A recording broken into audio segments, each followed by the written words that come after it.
On November 17th, an ERJ-145 charter flight into Kolwezi touched down in the wrong section of runway 29, right where construction work was underway. The landing gear failed immediately and the evacuation began.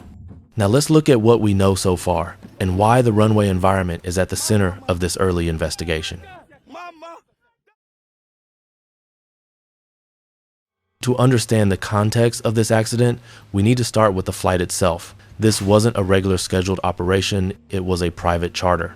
The aircraft was an Embraer ERJ-145, LR registration, Delta 2, Alpha, Juliet, Bravo, operating for Airjet Angola on a mission transporting senior officials from the Democratic Republic of the Congo's Ministry of Mines. The delegation was heading to Kolwezi to visit the site of a deadly mine collapse that had killed more than 30 people just one day earlier. It was a sensitive and urgent mission, and Kolwezi was the closest airport able to receive a regional jet. Imagine you're in the cockpit getting ready for that final leg. You've already flown from Kinshasa to Lubumbashi, and now you're descending into Kolwezi, an airport where modernization efforts are underway, including the construction of a new runway and major work on the existing one. This matters because the runway the crew was approaching, runway 29, had an active NOTAM informing pilots that the threshold had been displaced by 1,000 meters, leaving about 1,500 meters or 5,000 feet of landing distance available. 5,000 feet isn't impossible for an ERJ-145, but it's tight. Under normal conditions, pilots would brief precisely where they need to touch down and how much margin they'll have. The accuracy of that touchdown point becomes essential. And when the threshold is displaced, the old markings on the pavement become irrelevant. Pilots must aim for the new, clearly defined landing zone. But that only works if the new markings are visible, unambiguous, and clearly separated from any closed-off areas. Satellite imagery of Kolwezi from 2025 shows extensive construction across the airfield. Heavy machinery, earth-moving equipment, partially rebuilt pavement, everything you'd expect from a major airport expansion project. What stands out is the stretch of runway before the displaced threshold, large areas of torn up asphalt, patches of dirt, and uneven terrain. In any well-managed construction environment, that area would normally be closed, barricaded, or marked with large visual X symbols to help crews identify unusable surfaces. Yet early footage from the accident site suggests that the construction zone remained physically open. That doesn't mean it was intended to be part of the active runway, only that the work area was not blocked off in a way that prevented the aircraft from reaching it. When a crew is flying toward a runway with multiple sets of markings, patches of old paint, and a visually cluttered environment, it can create a genuine challenge. So the central question becomes, were the correct site cues visible enough to guide the crew to the right landing point? That's one of the first issues investigators will need to explore. Let's shift to the approach itself, because the passenger footage offers the clearest look at what happened in the final seconds. As the video starts, everything looks like a standard stabilized approach.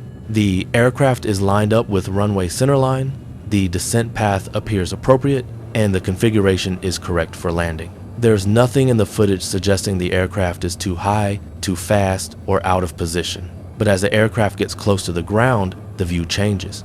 Instead of a clean stretch of asphalt leading to the displaced threshold, the aircraft passes over a wide area of dirt. Moments later, viewers can see what appear to be the old threshold markings, the markings that existed before the 1,000-meter displacement. These markings shouldn't be used for landing, but they're still physically present. When a runway has multiple sets of markings, old, new, faded, or modified, it creates the potential for misinterpretation. Even in perfect visibility, eyes can gravitate toward familiar visual cues. And here's where the situation deteriorates rapidly. The paved surface suddenly transitions into a torn-up construction zone with rough dirt and uneven terrain. That's exactly where the aircraft touches down. There's no sign of the new displaced threshold markings in the footage taken from inside the cabin, which raises a reasonable question. Were the correct touchdown markings visibly clear from the cockpit? The moment the wheels make contact with the dirt, the landing gear collapses. This isn't surprising considering what the aircraft hit. Landing gear is engineered for impacts on paved surfaces, not for sudden transfers of force into holes or loose soil. Once the gear separates, the aircraft loses the weight on wheels signal an electrical switch that tells the airplane it's on the ground. Without that signal, key systems such as spoilers and auto brakes may not operate normally. Spoilers are particularly important because they kill lift during landing and help the aircraft stay firmly on the ground. Without them, the aircraft relies mostly on friction and whatever braking remains available. The ERJ-145 slides through the dirt until it comes to rest. A fire breaks out toward the rear of the aircraft, likely fed by damaged lines or fuel pooling near the impact site. Smoke fills the air as passengers begin evacuating. What stands out in this footage is that, despite the fire and the very real danger, the evacuation remains orderly. Some passengers attempt to retrieve personal items, a common human reaction during emergency evacuations, but the crew intervenes immediately, and in the end, all 29 people on board escape the aircraft safely. Even in a severe landing accident, proper crew coordination and quick decision-making make a tremendous difference. The survival of everyone on board is a testament to that. Because the investigation is still in its early stages, we cannot say what caused this accident, but we can outline the main factors that investigators are almost certain to examine. And these factors are important to understand not only for this accident, but for runway safety worldwide. The first area involves runway markings and visual cues. When a threshold is displaced by a full kilometer, the new landing zone must be unmistakable. Were the new markings bright and visible? Were the old markings properly removed or covered? Did construction equipment, dust, or lighting affect the crew's ability to distinguish usable runway from a work area? These questions matter because pilots depend heavily on consistent visual cues during final approach, especially in environments where infrastructure is being rebuilt. The second area is NOTAM accuracy in real-world conditions. NOTAMs are only helpful if the physical conditions match what the document describes. If a NOTAM says, runway closed here, runway open there, but the runway itself shows conflicting information, crews may encounter a situation that doesn't match their briefing. Investigators will likely review whether the construction boundaries were properly communicated and whether the crew understood exactly where the usable runway began. A third focus area involves crew situational awareness and human factors. Even highly experienced pilots can face challenges when the visual environment becomes confusing. Here's a question investigators may ask. At what point would a typical crew have recognized that the pavement was not suitable for landing? And if the recognition came late, was a go-around still possible? Investigators often compare cockpit workload, lighting, surface contrast, and the timing of visual cues to determine whether crews had enough information early enough to take corrective action.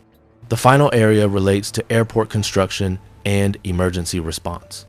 Major runway work requires strict coordination, barricades, signage, clear separation of work areas, and reliable communication with flight crews. Investigators will review how the construction was organized, who was responsible for marking closed areas, and whether temporary surfaces were being inspected properly. They will also look at how quickly the airport's rescue and firefighting services responded after the aircraft came to a stop, because every second matters when an aircraft catches fire. As always, this analysis is grounded only in what we can verify at this stage. The official report will provide a clearer picture in time. Until then, the best we can do is examine the data we have, ask the right questions, and recognize the importance of clear runway markings, accurate NOTAMs, and stable approach procedures. Accidents like this remind us that even routine flights can turn critical when airport infrastructure and visual cues don't line up exactly the way they should.